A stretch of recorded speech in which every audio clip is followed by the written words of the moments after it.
All right, I'm going to talk about day 2 of my float schedule here. Day 2, I went to work, came back. Right when I got back from work, I had a shower. I went in the float tank.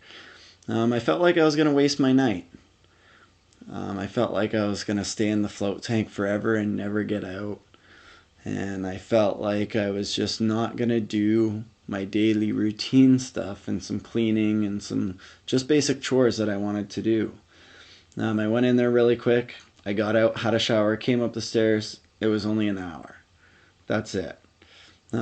Usually could stay in for an hour and a half, but I guess I got out. Maybe I was thinking I was wasting my night. Just all those thoughts that were carrying with me. The float went really good. It really helped me. It really grounded me. It really helps move some parts of my stomach and flowing better, better digestive. I almost feel like I'm less fat after I get out of the float tank and I can breathe more. You could really notice it when you're in the tank, but really when you get out and you kind of see you're just not flopping all over the place with your stomach. It's just a lot easier to move and everything. So I'm really excited to see further on this. I'm really excited to go every single day.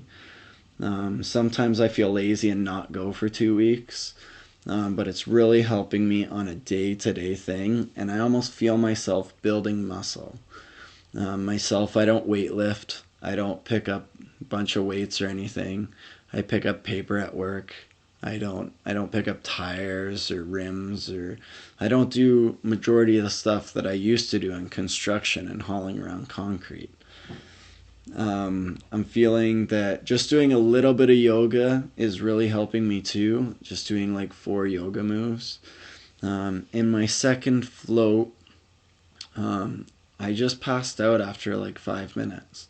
That's it. And it's like you come back after a second, and it's just kind of, you don't understand how long you've been in there. You don't get any sunlight. You don't get the sense of there's sun looking in at you or there's lights. So you don't know if you've been there and it's dark out, or you don't know if you're coming out and you have the whole night ahead of you. So that's what's the most exciting about the float tank, is nobody tells you when to get out. Sure, there could be a time limit to say if you're gone too far, stop at that time. But it's just a peaceful timeout where nobody tells you when you have to get out. And you could get out at any time that you would like. Nothing's locking you in there. I feel like I always rush to my bed wanting sleep and feeling like that's going to solve the problem. But if I go in the float tank and then I sleep for 5 hours, I feel like it gives me way better rest than if I sleep for 8 to 10 hours or even longer than that. It's just some healing internally that we don't get when we're sleeping. It's just kind of impossible because the zero gravity feature that you get in the float tank isn't the same as when you're sleeping in bed. You still have that gravity pushing down on you. When you're in the float tank, it's almost like when you fall asleep sitting up. But if somebody was holding every part of your body, so you have no tension facing down. It was pretty exciting. I'm going to talk more in my next floats. Enjoy.